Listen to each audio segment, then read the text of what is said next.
Star उत्सव पर देखिए आपके चहीते शोज अब से डीडी फ्री डिश पर। नमस्कार, मैं प्रियंका चोपड़ा सावधान इंडिया मुंबई फाइट्स बैक के इस स्पेशल एपिसोड में आप सबका स्वागत करती हूँ, जहां हम आपको मुंबई में घटी एक दिल दहला देने वाली घटना से रूबरू करेंगे।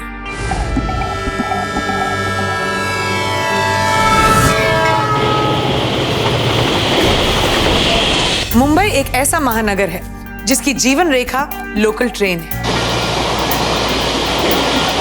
इस 1.5 करोड़ से भी ज्यादा आबादी वाले महानगर में तकरीबन 60% लोग लोकल ट्रेन से सफर करते हैं। यहाँ एक प्लेटफॉर्म पर एक दिन में लाखों लोग आते और जाते हैं।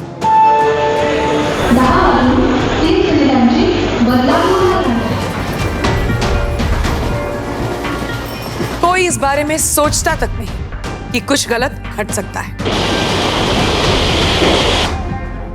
लेकिन अगर गलत घटा तो ऐसे ही एक प्लेटफॉर्म पर पड़ा एक लावारिस सूटकेस। इस सूटकेस में कुछ भी हो सकता था, कैश, एक्सप्लोसिव्स, कुछ भी। लेकिन पूरे 2 दिन तक इस सूटकेस पर किसी की नजर नहीं पड़ी।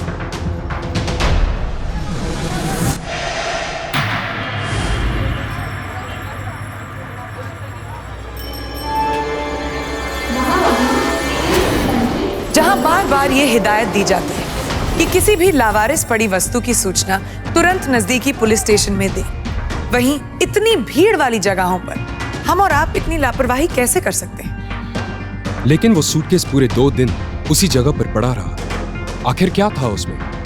क्या उसे कोई भूल गया था या जानबूझ के छोड़ गया? क्या मिला उसमें जब उसे खोला गया? फिलहाल तो इन सारे सवालों के जवाब उस सूटकेस में है।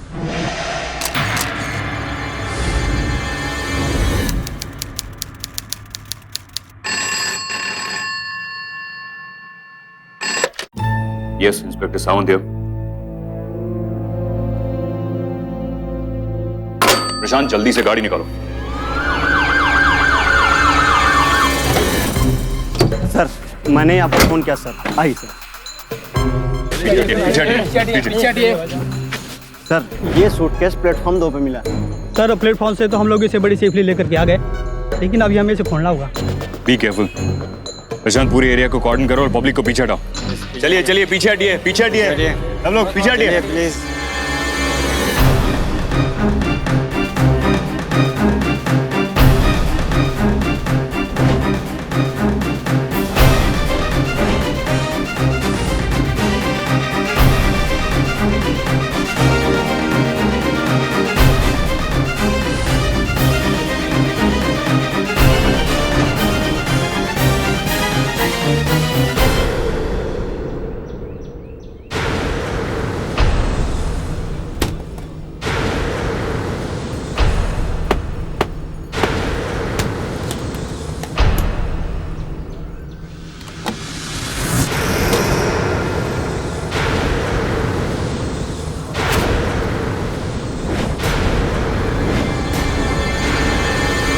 सूटकेस में एक जवान लड़की की लाश मिली है। सब हैरान हैं कि इतनी बेरहमी से कौन कत्ल कर सकता है।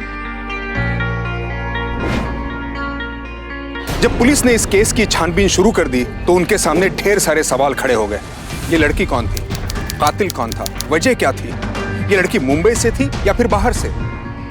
सूटकेस पर कोई पहचान नहीं थी, ना ही लाश के ऊपर कोई सबूत था। करोड़ों की आबादी वाले इस शहर में एक लावारिस लाश का पता पुलिस कैसे लगाती?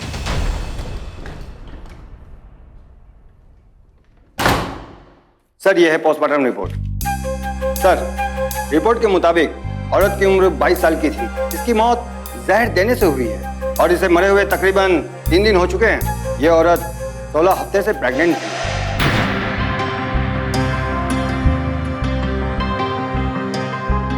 प्रशांत, मुझे लगता है कत्ल करने वाले को इतना तो पता था कि मरने के 3 घंटे बाद लाश अकड़ जाती।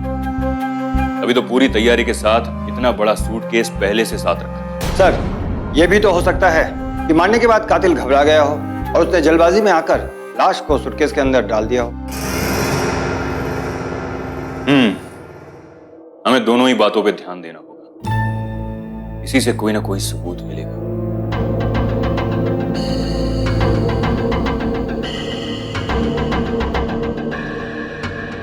ये औरत मुझे मुंबई की तो नहीं लगती। मुंबई में तो रोज हजारों लोग आते हैं, कौन कहां से क्या पता।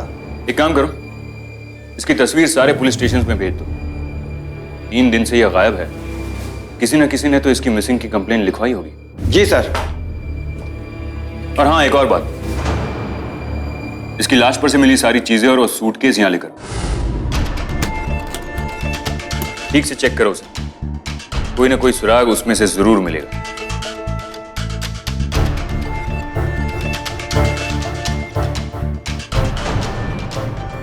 एन और के, सर इसका क्या मतलब हो सकता है? टैग पे अक्सर हम हमारा नाम लिखते हैं, या तो ये उस औरत के इनिशियल्स हैं या फिर उसके जिसका ये सूटकेस है। ये हमारा पहला क्लू हो सकता है। प्रशांत, इस औरत का वजन कितना होगा? सर तकरीबन 50-55 किलो।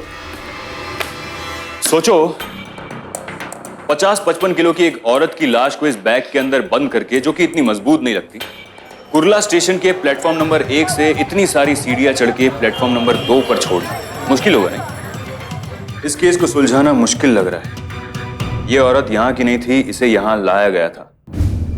मुझे लगता है कि हमें हमारा कातिल वीटी कल्याण रूट पे ही मिलेगा। सर हमें इस लाइन के सारे पुलिस स्टेशन को कांटेक्ट करना चाहिए, लेकिन इस औरत को मारने की वजह क्या हो सकती है? प्रशांत, वो 16 हफ्ते प्रेग्नेंट थी। उसकी बॉडी पे से ऐसा कुछ नहीं मिला है जिससे ये पता चले कि वो शादीशुदा थी। या तो उसे उसके घर वालों ने ही मारा है परिवार की इज्जत बचाने के लिए, या फिर उसके बॉयफ्रेंड ने, ताकि ये बच्चे का बोझ उस पर ना आए।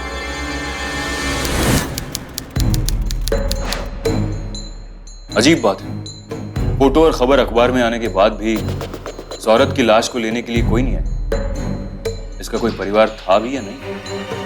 कातिल तो छुपा हुआ था, लेकिन लड़की की तरफ से भी अभी तक कोई रिश्तेदार सामने नहीं आया था। तमाम पेपर्स में फोटो छपने के बाद भी अभी तक लाश को क्लेम करने कोई नहीं आया था। पुलिस भी इसे लावारिस घोषित नहीं करना चाहती थी, वो केस के तह तक पहुंचना चाहती थी और ये ढूंढना चाहती थी कि ऐसा बेरहम कौन हो सकता है जिसने एक गर्भवती महिला तक को नहीं बख्शा। और यह कातिल अभी भी खुलेआम सोसाइटी में घूम रहा था।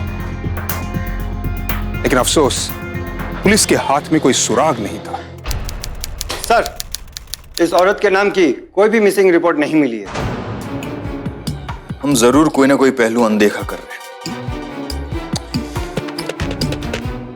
वो सूटकेस और कपड़े फिर से चेक करते हैं। सूटकेस और कपड़े लेकर आओ। एक बात तो पक्की है कि ये औरत इस इलाके की नहीं, क्योंकि कोई इस तरह इतनी भीड़ वाली जगह में इसी इलाके की औरत की लाश को कभी नहीं छोड़ेगा।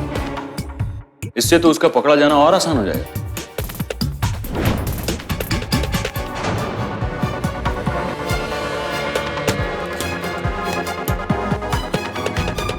कपड़ों को देखकर तो लगता है कि यह औरत मिडिल क्लास फैमिली से, लेकिन इतना बड़ा सूटकेस तो कुछ ही सूरतों में इस्तेमाल होता है। या तो इसकी शादी होने वाली थी, या फिर ये विदेश जा रही थी, या फिर ये यहां हमेशा के लिए रहने आई थी।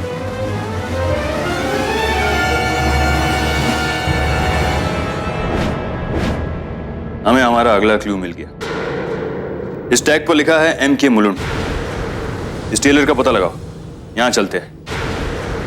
NK का रहस्य भी यहीं से खुलेगा।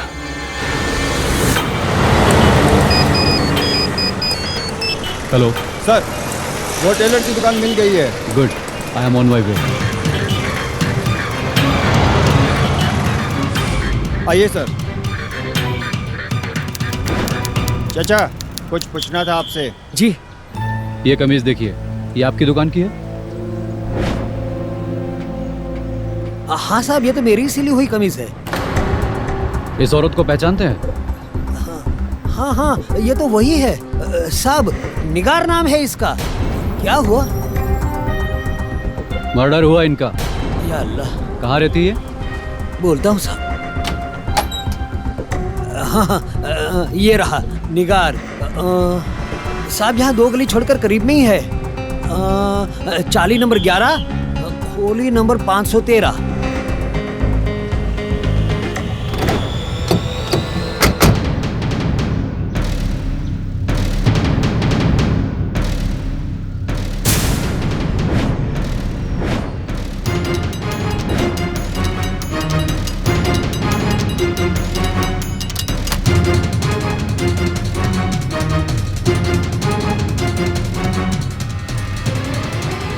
माफ कीजिएगा, क्या ये औरत यहीं रहती थी? ये 513 में रहती थी। क्यों, क्या हुआ? लाश मिली है इनकी। क्या लाश मिली है? क्या आप बता सकती है वो यहाँ किसके साथ रहती थी? साहब वो तो यहाँ पे अकेली रहती है, करीब 10 महीने से। कोई घर वाला, कोई परिवार, कहाँ से आई थी, कुछ पता है आप लोगों को? साहब वो अपने आप में ही रहती थी, यहाँ किसी से ज्यादा बातचीत भी नहीं करती थी वो। उसके बारे में और कुछ बता सकते हैं, जैसे कि वो कहाँ जाती थी, उससे मिलने कौन आता था, कुछ भी? साहब ज्यादा ध्यान नहीं है, मगर उसका चाल चलन कुछ ठीक नहीं था।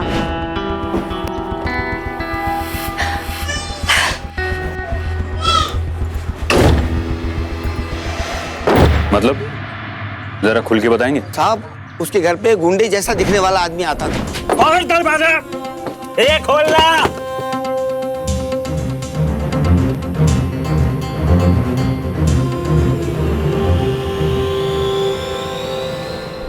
कभी शाम को, कभी रात को, कभी कभी तो वो खुद भी देर रात तक आती थी साहब देर से आना तो ठीक है, मगर उसके घर से रात को झगड़े की देर तक आवाजें आती थी। तंग करके रखा था साहब। तुम्हारे बिना मैं अकेले इस घर को कैसे चला रही हूँ, जरा भी अंदाजा है तुम्हें? क्या मैं तुम्हारी जिम्मेदारी नहीं हूँ? हटो तुम जरा। हमने तो वो ब्रोकर हेमंत भाई से कंप्लेंट भी की थी कि भाई ये रोज रोज के चिक चिक हमें बर्दाश्त नहीं है। ये हेमंत भाई कहाँ मिलेगा? हेमंत भाई का ऑफिस आगे वाली गली में है साहब। ये इस हेमंत और मकान मालिक को पुलिस स्टेशन बुलाओ, शायद उनसे कुछ पता चले। उनसे कहना कि इस मकान का एग्रीमेंट लेके आए, तब तक मैं इस मकान की तलाशी लेता हूँ। जी सर।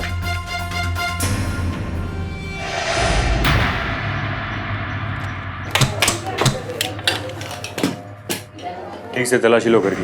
ठीक है सर।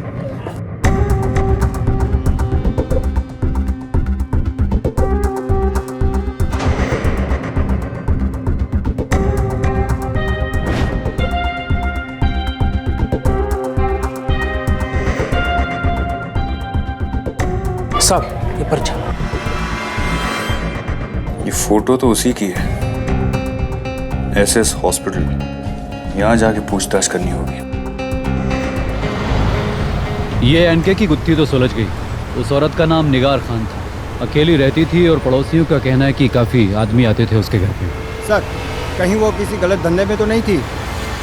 हो सकता है, लेकिन जब तक उन आदमियों को पता नहीं लगता है कुछ कह नहीं सकते। एक काम करो, एक हवलदार को सिविल ड्रेस में उस चौल पर नजर रखने के लिए छोड़ दो। अगर वो गलत धंधे करती थी तो कोई ना कोई तो उससे मिलने जरूर आएगा। तब तक हम वो मकान मालिक और डॉक्टर की पूछताछ करते हैं।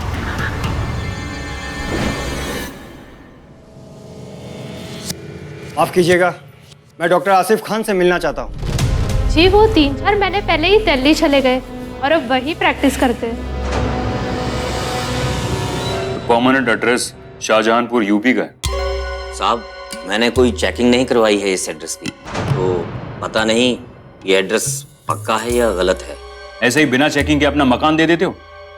और तुम ब्रोकर हो ना, तुमने भी चेक नहीं किया? हाँ क्यों? अगर कोई टेररिस्ट होता या खूनी होता तो क्या करते? माफ करना साहब, गलती हो गई। गलती? अब जब तक ये केस क्लोज नहीं होता तुम्हारा मकान सील्ड रहेगा, तभी तुम लोगों का दिमाग ठिकाने पे आएगा। जी साहब।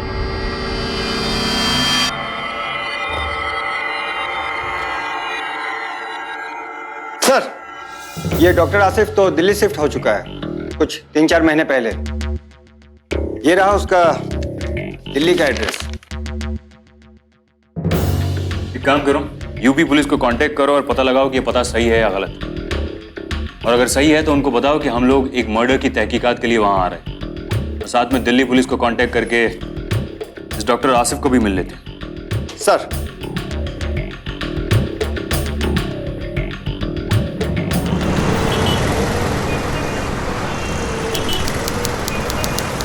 हम डॉक्टर आसिफ की पूछताछ करना चाहते हैं। पिछले हफ्ते हमें एक औरत की लाश मिली थी एक सूटकेस के अंदर प्लेटफॉर्म पर।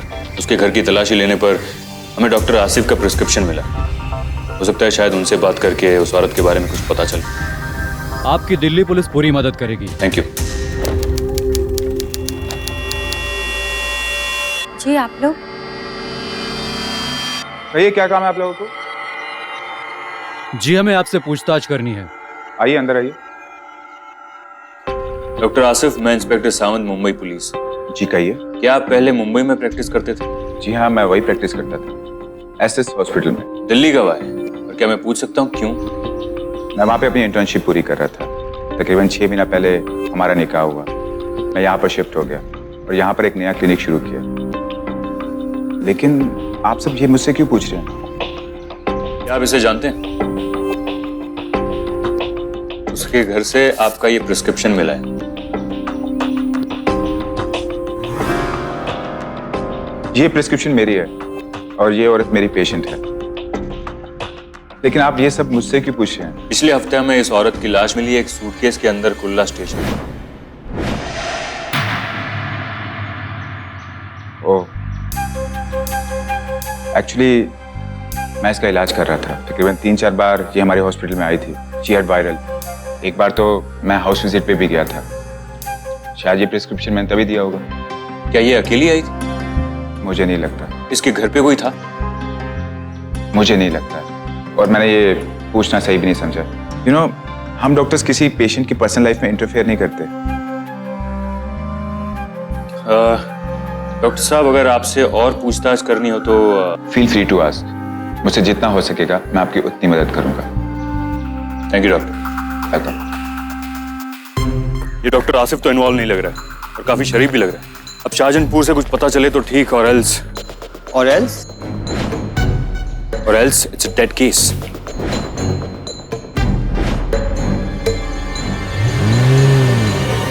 सर, हमने चेक किया, इस औरत की कोई मिसिंग कंप्लेन तो नहीं है। हाँ, एड्रेस जो आपने दिया वो सही है और अभी तक हमने कोई पूछताछ नहीं की। तो चलिए अभी पूछताछ कर लेते। आइए सर, यही वो घर है। आइए।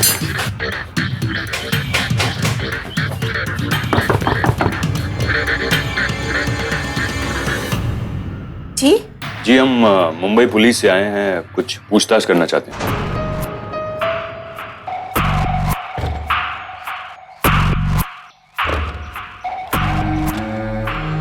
जी कहिए, क्या पूछताछ करनी?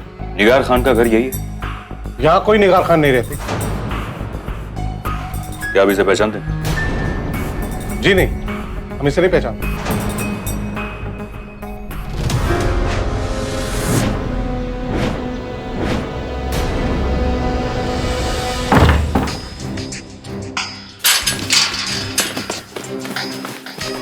कुछ तो गड़बड़ है। मैंने देखा अंदर वो औरत रो रही थी। एक काम करते हैं, वापस जाने से पहले यहाँ के आसपास के पड़ोसियों से भी पूछताछ कर लेते हैं। Right sir. जी हाँ, ये खान साहब की बेटी है निगार। हाँ साहब, 10-11 महीने पहले किसी लड़के के साथ भाग गई थी। तब से खान साहब ने इसके साथ सारे ताल्लुकात तोड़ दिए। प्रशांत, खान साहब की बेटी किसी के साथ भाग गई।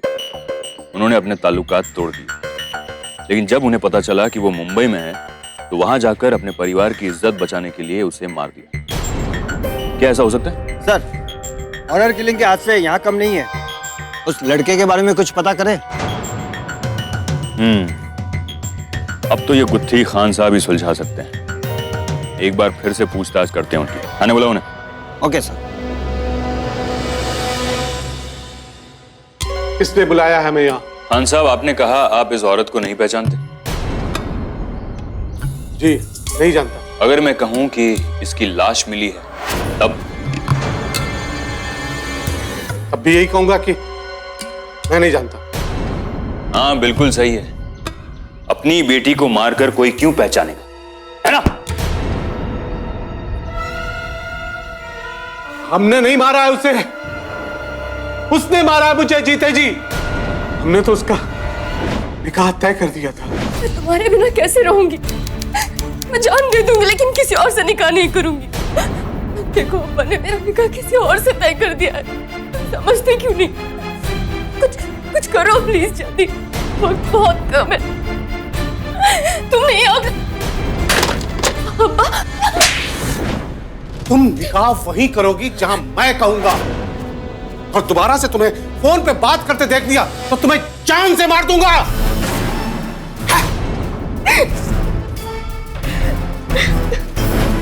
हेलो, कहाँ हो तुमने? मैंने तुम्हें फोन पे बात करने से मना किया था ना। आज से तुम्हारा कॉलेज जाना भी बंद। चल जा। जाओ यहां से, अंदर जाओ, अंदर।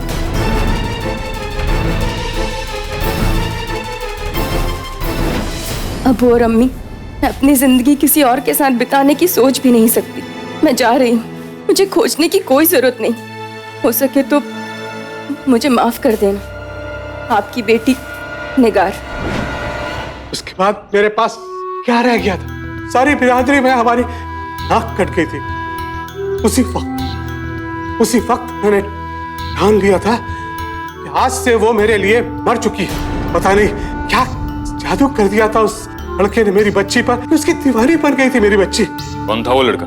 यही तो गम है साहब, हमें नहीं पता कि वो लड़का कौन था। हमें उसका नाम नहीं पता है साहब। मेरी बच्ची की लाश कहाँ है? मुंबई के एक रेलवे स्टेशन पर एक सूटकेस में बंद मिली थी। एक अकेली लड़की मुंबई भाग गई थी। ना उसके घर वालों को कुछ पता था कि उसके साथ क्या हुआ है, ना इस विशाल शहर मुंबई में किसी को खबर थी कि इस लड़की के साथ क्या हुआ है। मुंबई शहर में हर रोज हजारों की तादाद में लोग रोजी रोटी कमाने के लिए आ जाते हैं और ये बढ़ती हुई आबादी दिल दहला देती है कि अगर यहाँ पर किसी को कुछ हो जाए तो शायद इसकी खबर किसी को भी ना हो। पुलिस ने निगार की पहचान और उसका अता पता तो ढूंढ निकाला था, लेकिन निगार का कातिल अभी तक उनकी पहुंच से काफी दूर था। आखिर वो लड़का कौन था जिसके साथ निगार भाग गई थी? कहीं उसके कत्ल के पीछे लड़का ही तो नहीं था? वो कॉलेज में पढ़ती थी ना? Right sir. इंस्पेक्टर, उसके कॉलेज के दोस्तों को यहाँ बुलाइए, शायद उनसे कुछ पता चले। पास के किसी कॉलेज में पढ़ता था वो लड़का। मैं बस इतना जानती हूँ कि वो उसे शौकी कहकर बुलाती थी। शौकी? आप लोग कभी मिले उसे? ना वो उसे कभी लेने आता था और ना ही हम उसके साथ कभी गए। और वो अक्सर क्लासेस बंक करके ही जाती थी सर, क्योंकि कॉलेज खत्म होने के बाद तो गुंजाइश ही नहीं थी। Thank you.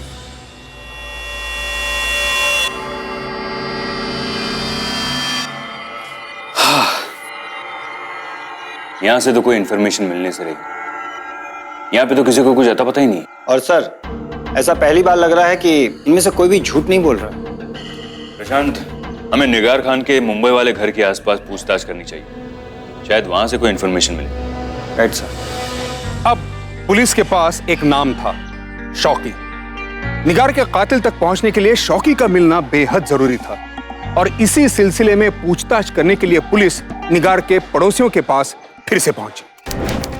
क्या आपको ऐसे किसी आदमी की शक्ल याद है जो यहाँ अक्सर आता था? नहीं साहब, हमने कभी गौर से नहीं देखा। साहब, वो गुंडे जैसे दिखने वाले आदमी का चेहरा मुझे याद है साहब। एक बार निगार से उसका झगड़ा भी हुआ था।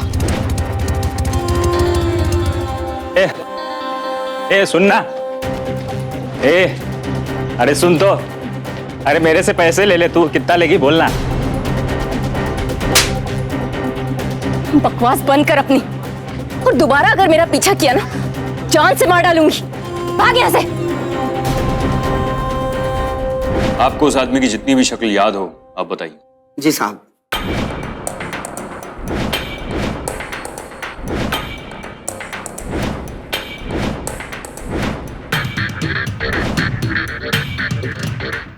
यही था साहब, बिल्कुल यही था।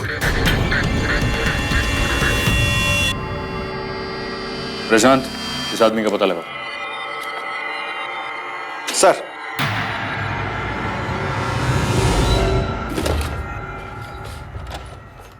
सर, इस आदमी का पता चल गया है। इसका पुलिस रिकॉर्ड भी है। ये खारघर का छोटा मोटा बदमाश है, कई बार जेल भी जा चुका है। इसका नाम सतीश है। निगार के घर के आसपास कोई पुलिस वाला है कि नहीं? है सर। सतीश को पकड़ना बहुत जरूरी है। हमें ना तो डॉक्टर आसिफ से कुछ पता चला और ना ही निगार के घर वालों या उसके दोस्तों से। ये कुछ अजीब नहीं लग रहा है? ये निगार जिससे प्यार करती थी उसके बारे में उसने अपने दोस्तों तक को नहीं बताया। मुझे तो ये भी अजीब लगता है कि निगार के पास मोबाइल भी नहीं था। हो सकता है उसके पास मोबाइल हो, लेकिन कातिल ने बड़ी चालाकी से उसे गायब कर दिया। मोबाइल कंपनी से पता लगाओ कि इस नाम और पते पर कोई मोबाइल नंबर रजिस्टर है या नहीं, और अगर है तो उसकी कॉल डिटेल्स लेकर आओ। दरवाजा। ए खोलना। ए बम क्या मारता है, दिखता नहीं है ताला लगा इधर। आ जाते हैं बेवड़ा कहीं का। गई होगी किसी और के पास। आइए साहब आइए।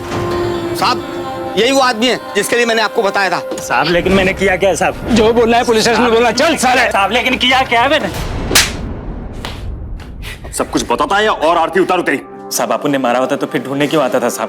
साहब अंडरग्राउंड नहीं हो जाता साहब? अपन तो लाइक करता था उसको, अपन तो चांस मारने आया था साहब। सब वो धंधा करती थी। इतनी रात हो गई है, आप अकेले चले जाओगे? ज्यादा फिक्र मत दिखाओ, पैसे खत्म होंगे तो बता दूंगी। ओके, पैसे खत्म हो जाएं तो फोन करना, वरना मत करना। चलेंगे भैया?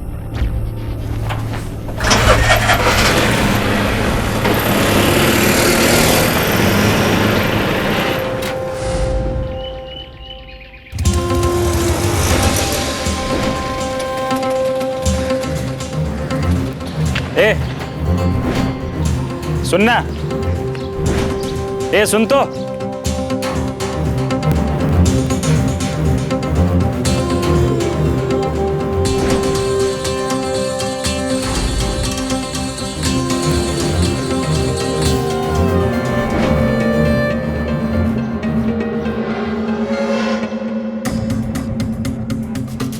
सुनना, ए रुक तो। भैया चलेंगे? अरे मेरी बात जल्दी तो सुन। चलिए भैया। अरे मेरी बात तो सुन।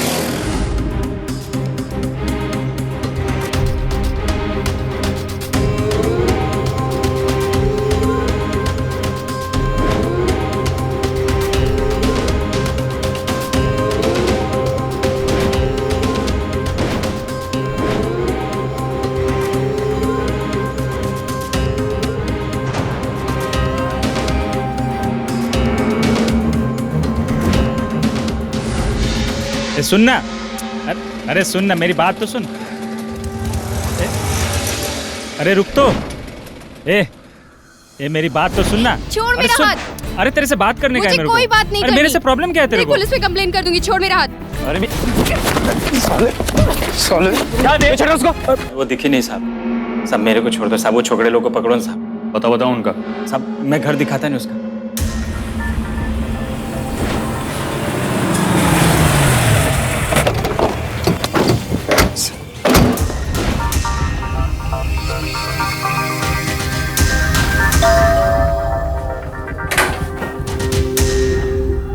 आप कौन? शेट्टी, इस घर का मालिक। यहाँ दो लड़के रहते थे, वो कहाँ है? घर खाली करके चले गए। कब? 19 सितंबर की रात को ही। निगार के खून के ठीक एक दिन बाद। आप बता सकते हैं वो काम कहाँ करते थे? एलके स्टील में। Thank you sir. ये लोग तो कुछ 10 दिन से ऑफिस नहीं आए और उनका फोन नंबर भी बंद है। उनका कोई पता है आपके पास? एक मिनट सर, मेरे ख्याल से जरूर इन दोनों ने ही खून किया होगा निगार का।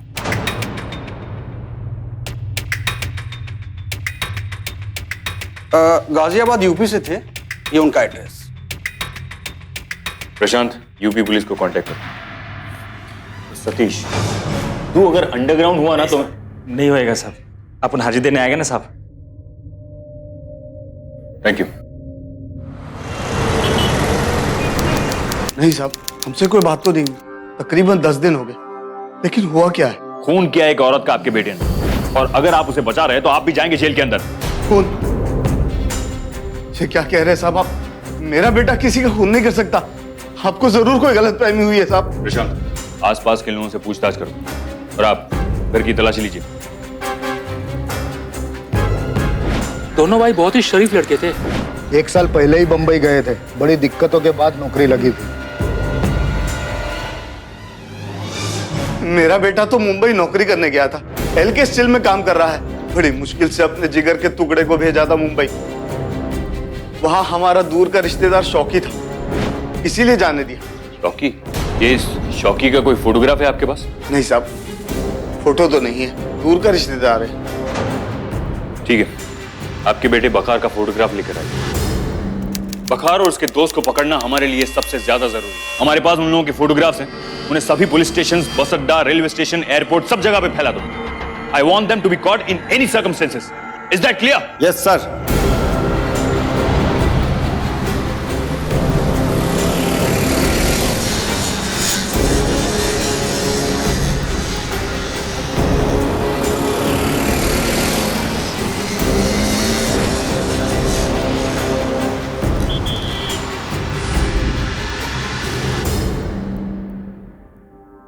सर, निगार खान का फोन नंबर मिल गया है और लास्ट मंथ की कॉल डिटेल्स भी। उसके मुताबिक उसने 2 नंबरों पे सबसे ज्यादा बात की है। दोनों नंबरों पे फोन लगा? जी सर।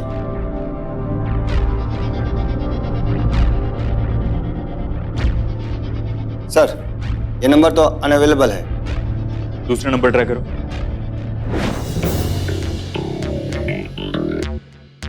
क्या मैं भकार से बात कर रहा हूं?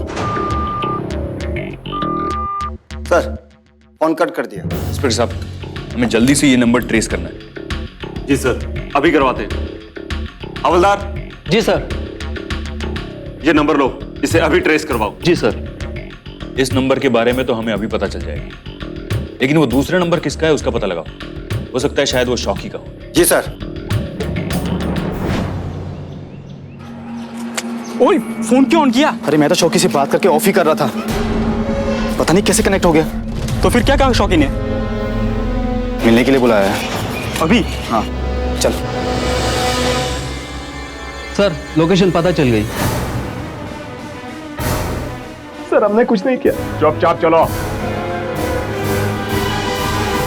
Thank you. सर, वो नंबर डॉक्टर आसिफ के नाम पर रजिस्टर्ड था। डॉक्टर आसिफ के नाम पर? हाँ, लेकिन सर वो डॉक्टर आसिफ को इतने फ़ोन क्यों करेगी और डॉक्टर आसिफ का फ़ोन बंद क्यों है? डॉक्टर आसिफ ने बताया था कि वो उसकी पेशेंट है, शायद इसलिए फ़ोन कर रही होगी। और उनका फ़ोन बंद आ रहा है क्योंकि डॉक्टर आसिफ ने मुंबई छोड़ दिया। इन दोनों की खातिरदारी करते हैं। सालों जिंदगी भर जेल में सड़ोगे निगार के खून के इल्जाम में। सर, हमने निगार को नहीं मारा, उनको तो शौकी भाई ने मारा। कहाँ है तुम्हारा शौकी भाई और असली नाम क्या उसका? सर, उनका नाम है डॉक्टर आसिफ खान। इंस्पेक्टर, हमें डॉक्टर आसिफ खान के खिलाफ वारंट चाहिए और उन्हें मुंबई ले जाना है। जी।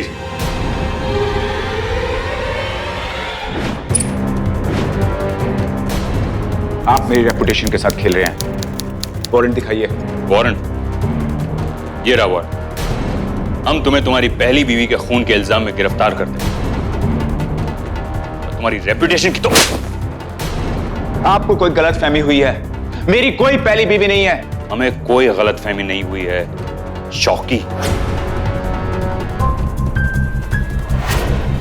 चलो, ले चलो इसे। बताओ, निगार कौन थी तुम्हारी? आपसे कितनी बार कह चुका हूं, वो मेरी पेशेंट थी। अच्छा, प्रशांत, जरा इनके भाइयों को लेके आना। सर।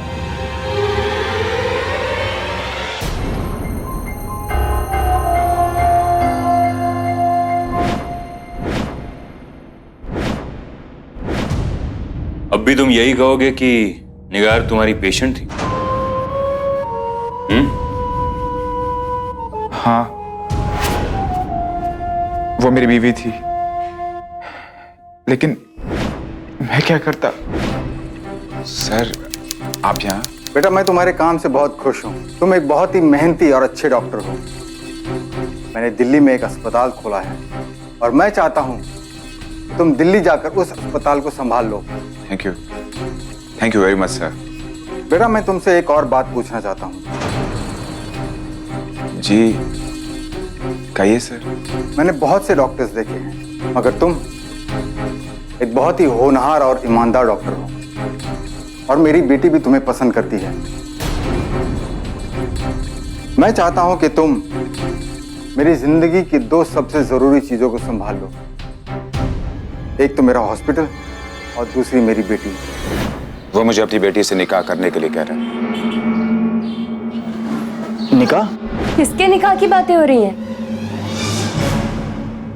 किसकी और किसकी? मेरा तो निकाह तुमसे हो चुका है जान। हाँ भाई बखार, अब तुम भी जल्दी से निकाह कर ही डालो। काम तो तुम्हारा सेट हो ही गया है। जी। सुना? हाँ। भाई, बचा ले मुझे निगार से। लेकिन मैं कैसे? तो प्यार करते थे भाभी से और निकाह भी किया है। यही तो, उस वक्त मेरे पास इतना बड़ा चांस नहीं था, लेकिन आज बुढ़ा पूरा का पूरा हॉस्पिटल देने को तैयार हो गया है। लेकिन भाभी? तेरी भाभी तो बीच में आ रही है। तू जानता है, सारी जिंदगी लग जाती है लोगों को अपना एक क्लिनिक खोलने में।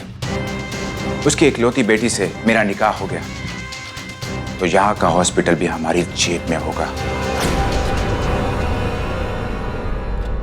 शौकी, जान तुम सैटरडे को घर क्यों नहीं आए? छुट्टी नहीं मिली। तो एक फोन कर सकते थे। नहीं, मैं करने ही वाला था। देखो, तुम अभी घर जाओ, मैं आता हूँ। देखो शौकी, मैं सब समझ रही हूँ, तुम्हारे दिमाग में कुछ उल्टा सीधा चल रहा है। अगर तुमने जरा भी कुछ उल्टा सीधा किया ना, तुम्हें सच में। ऐसी बात नहीं है, मेरी कुछ परेशानी थी, इसलिए मैं घर पे नहीं आ पाया। तुम एक काम करो, अभी घर जाओ, मैं आज रात को घर पे आ रहा हूँ, प्रॉमिस। ओके, जाओ।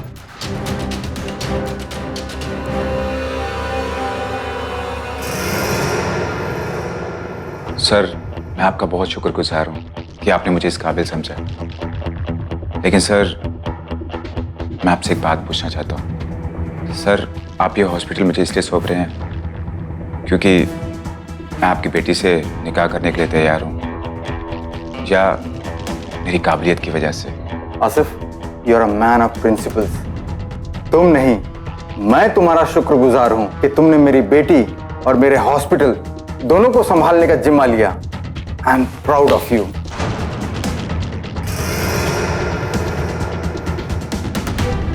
ये ले, घुमाने ले जा निगार को। और पैसे चाहिए तो बता देना, इतना तो कर सकता मेरे लिए। देख, एक बार मेरा निकाह हो जाए महर से, बहुत से लोग संभालते हैं 2 बीवियों को। जब 2 हॉस्पिटल संभालूंगा तो 2 बीवियां संभालने में कैसी परेशानी। जा।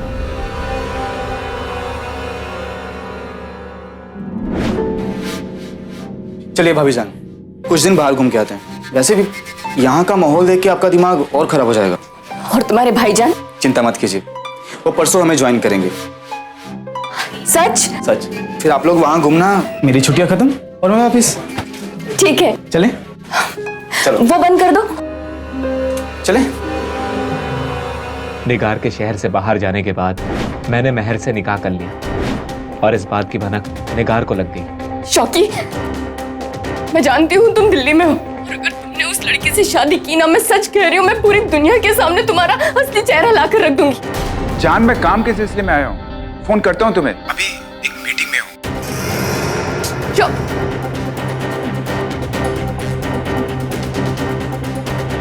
शौकी भाई, वो रोज मेरे घर आती है, मैं क्या करूं? भाई उसे पैसों की जरूरत है, मेरे पास नहीं है। तुम क्या कर रहे हो भाई, मुझे समझ में नहीं आ रहा। मैं तुझे इतने पैसे दूंगा, तुझे वहां वापस नौकरी करने की जरूरत नहीं पड़ेगी। बस मेरा एक काम कर दे, सिर्फ एक काम। क्या?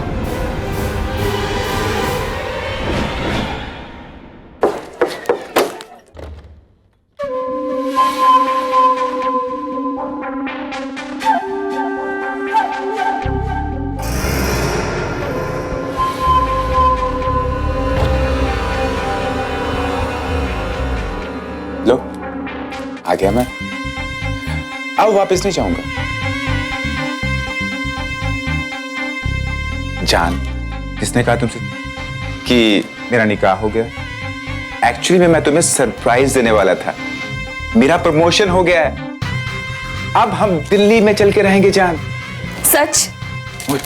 For you. लो, इस खुशी में थोड़ी सी मिठाई हो जाए।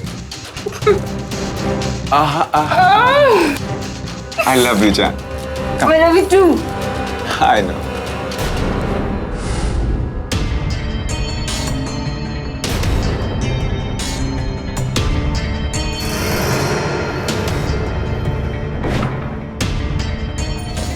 जल्दी आओ, जल्दी जल्दी जल्दी जल्दी। थोड़ी देर में इसका दम घुट जाएगा।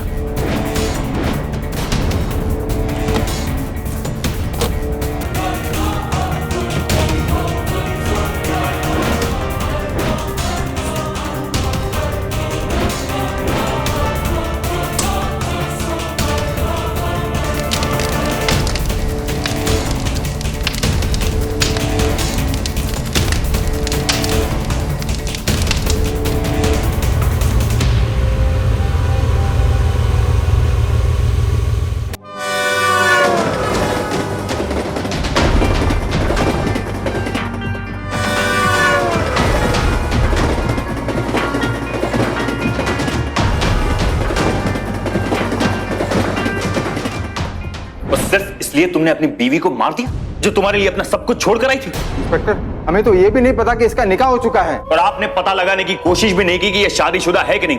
अगर आपकी बेटी के साथ ऐसा हुआ होता तो?